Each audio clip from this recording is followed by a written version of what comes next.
আসসালামু আলাইকুম প্রিয় দর্শক, গতকালকে প্রথম আলো পত্রিকায় একটা নিউজ আমি পড়ে আমি একটু বিস্মিত হয়েছিলাম। গতকালকে পড়েছি, সেটা নিয়ে আলোচনা করছি একদিন পর। কেন একদিন পর সেটা ব্যাখ্যা করছি।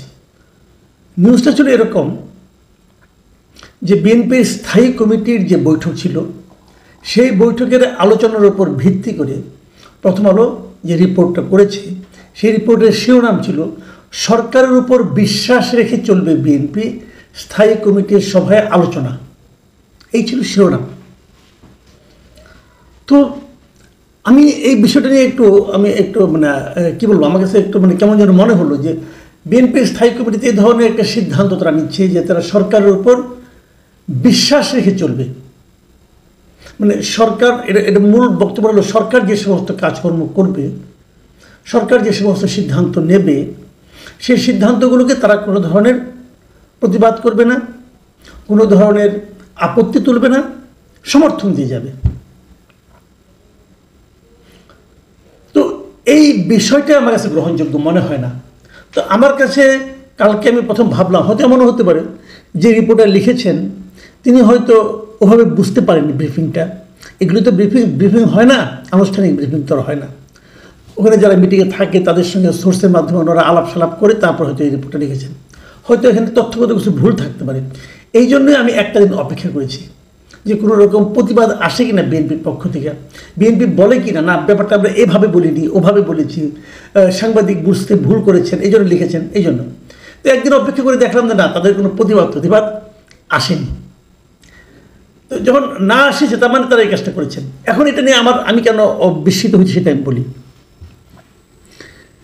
সরকারের উপর বিশ্বাস রেখে চলবে, এই কথাটাই কোনো বিবেচনাতেই গ্রহণযোগ্য নয়। রাজনৈতিক দলের ব্যাপার না, এখানে ব্যক্তি হিসেবেও আমি মনে করি সরকারের সব কাজকে আমি বিশ্বাস করব না। কেন করব? সরকারের যদি সব কাজকে আপনি বিশ্বাস করেন, তাহলে মনে রাখবেন সেই সরকারকে স্বৈরাচারী হওয়ার ক্ষেত্রে আপনি হেল্প করছেন। আপনাকে প্রশ্ন করতে হবে এই কাজটা আপনি কেন করলেন। সরকার যখন কোনো সিদ্ধান্ত নেওয়ার আগে চিন্তা করবে যে এই সিদ্ধান্তটা নিলে পর আমাকে কেউ না কেউ প্রশ্ন করতে পারে, তখন সিদ্ধান্তটা নেওয়ার আগে সরকার নিজেই নিজেকে আরেকবার প্রশ্ন করবে যে এই কাজটা কি আমার করা ঠিক হচ্ছে। যদি ঠিক না হয় তাহলে তো আমি প্রশ্নের মুখে পড়ে যাব। যে কারণে প্রশ্নটা সব সময় জারি থাকতে হবে, বিশ্বাসটা সব সময় জারি থাকতে হবে না, এটা নিয়ম নয়। আর যারা সরকারে নেই, সরকারের বাইরে যে সমস্ত বিরোধী দল আছে, তারা যখন সরকারের উপর সম্পূর্ণ বিশ্বাস রেখে চলার কথা বলে, তখন মনে হয় সেই দলটা আসলে আর জনগণের দল থাকছে না। তারা বিশেষ কোনো সুবিধা প্রাপ্তির আশায় সরকারের অনুগত হয়ে যাচ্ছে। যেমনটা আমরা আওয়ামী লীগ আমলে দেখেছিলাম, জাতীয় পার্টিকে তারা সরকারের অনুগত বিরোধী দল ছিল। দেশে একটা বিস্ময়কর, আমার বিবেচনায় খুবই বিস্ময়কর একটা রাজনৈতিক আবহাওয়া এখন বিরাজ করছে। এখানে কোনো বিরোধী দল নেই, সবাই সরকারি দল হয়ে গেছে। হতে আমার কোনো আপত্তি নাই যদি সরকারের সব কাজকে আমরা মনে করতে পারতাম যে সাধারণ মানুষের জন্য, সকল মানুষের জন্য তারা কাজ করছেন। এই বিএনপির সঙ্গে সরকারের এই মুহূর্তে চলমান একটা বিরাট বিরোধ দেখা যাচ্ছে। সেটা হলো ঢাকা দক্ষিণ সিটি কর্পোরেশন যে আছে তার মেয়র নিয়ে। আদালত ইশরাক হোসেনকে, বিএনপি প্রার্থী ছিলেন উনি, ইশরাক হোসেনকে মেয়র নির্বাচিত ঘোষণা করেছেন। আদালতের ঘোষণার প্রেক্ষিতে নির্বাচন কমিশন গ্যাজেট দিয়েছেন, গ্যাজেট প্রকাশ করেছেন। তারপরে এটা নিয়ে রিট করা হলে উচ্চ আদালত থেকে ইশরাক হোসেনের পক্ষে রায় দেওয়া হয়েছে, বলেছে রিট বাতিল করা হয়েছে, তাকে গ্যাজেট অনুযায়ী তাকে শপথ পড়ানো হোক, এমন কথা বলা হয়েছে। তারপরেও সেই শপথটা কিন্তু সরকার পড়ায়নি। ইশরাককে আইনানুগভাবে মেয়র পদে তারা বসতে দেয়নি, আমি এভাবে বলবো। এবং কেবল দেয়নি নয়, স্থানীয় সরকার মন্ত্রণালয়ের যিনি উপদেষ্টা আসিফ মাহমুদ, তিনি আজকে দাবি করেছেন রীতিমতো, উনি বলেছেন ইশরাক হোসেন এখন যা করছেন সেটা ক্রিমিনাল অফেন্স, তিনি আইন লঙ্ঘন করছেন। উনি যে নিজে আইন ভাঙলেন, উনি যে নিজে উচ্চ আদালতের রায়কে লঙ্ঘন করলেন, রায়কে পালন করলেন না, সেটা নিয়ে কোনো কথা নাই। ইশরাক হোসেন নাকি ক্রিমিনাল অফেন্স করছে। যে সরকারের একজন উপদেষ্টা বিএনপির একজন কেন্দ্রীয় নেতাকে ক্রিমিনাল অফেন্স করেছে বলে অভিযুক্ত করছে, সেই সরকারকে বিশ্বাস রেখে চলার জন্য বিএনপি তার সর্বোচ্চ বডিতে বসে সিদ্ধান্ত নিয়েছে যে আমরা তাদেরকে বিশ্বাস করে চলব। কেমন রাজনীতি হচ্ছে এটা আমি বুঝি না। বিএনপির এই পরিবর্তনটা কেন? কারণ বিএনপির যে শীর্ষ নেতা আছেন, ভারপ্রাপ্ত চেয়ারম্যান, তার সঙ্গে লন্ডনের 13 তারিখে যে বৈঠকটা হয়েছে সরকার প্রধানের, ডক্টর মোহাম্মদ ইউনূসের, সেখানে তারা একটা জায়গায় উপনীত হতে পেরেছে যে ফেব্রুয়ারির আগে, ফেব্রুয়ারিতে রমজান হবে, সে রমজানের আগের সপ্তাহেও নির্বাচন হতে পারে। এই কথাতে বিএনপি এতই খুশি হয়েছে যে এখন তার সরকারের উপর বিশ্বাস রেখে চলার জন্য সিদ্ধান্ত নিয়েছে। ফেব্রুয়ারিতে কি নির্বাচন হবে? আপনি 10 জন লোককে জিজ্ঞাসা করে দেখেন মানুষের কি অভিমত, মানুষ কি মনে করে। মানুষ মনে করে ফেব্রুয়ারিতে নির্বাচন হবে না। কিন্তু দেখেন ফেব্রুয়ারির নামটা উচ্চারণ হয়েছে, রমজানের আগের সপ্তাহ কথাটা বলা হয়েছে, উচ্চারিত হয়েছে, তো হওয়ারই তো সম্ভাবনা বেশি, তাই নয় কি? তো মানুষ কেন বিশ্বাস করে না? ভাবুন তো কেন বিশ্বাস করে না? মানুষ বিশ্বাস করে না এ কারণে যে মানুষ আসলে এখন আর এই সরকারের কোনো কথার উপরে বিশ্বাস করে না। মানুষ এই সরকারের নানা ধরনের সীমাবদ্ধতা, এই সরকারের নানা ধরনের মিথ্যাচারের সঙ্গে পরিচিত হয়ে গেছে।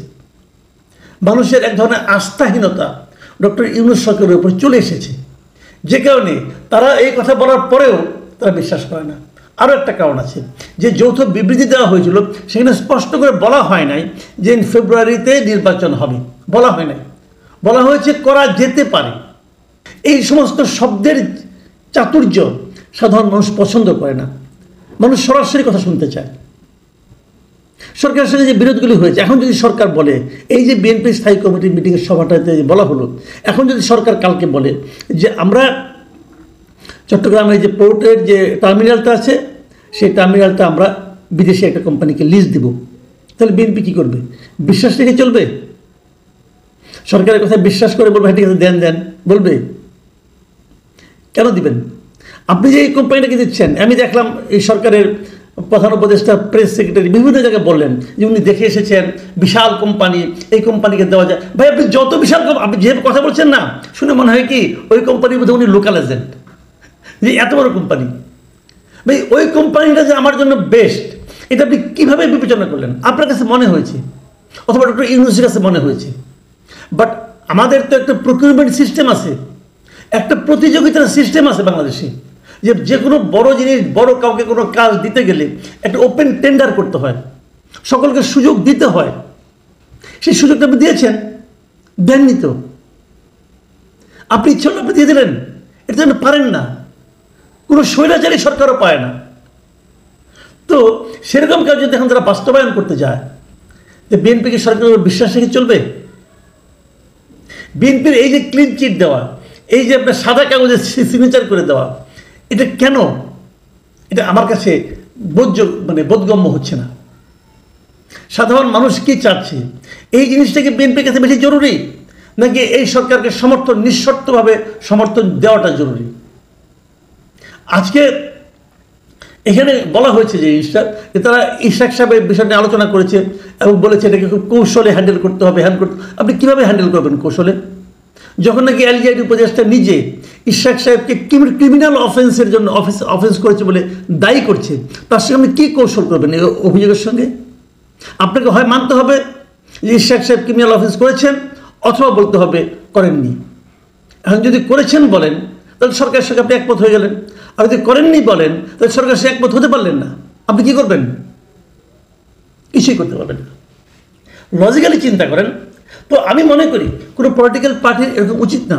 যদিও এই মিটিংয়ে একজন দায়িত্বশীল সরকারের একজন বিএনপির দায়িত্বশীল একজন ব্যক্তির স্থায়ী কমিটির একজন সদস্যকে উদ্ধৃত করে, নামটা বলেন, প্রথম আলো লিখেছেন যে অবিশ্বাস করে ঠকার চেয়ে বিশ্বাস করে ঠকা শ্রেয়।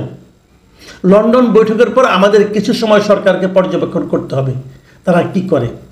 প্রথম যে বাক্যটা, এই বাক্যটা একটা হাস্যকর বাক্য। রাজনীতিতে বিশ্বাস করে ঠকার কোনো অপশন নাই,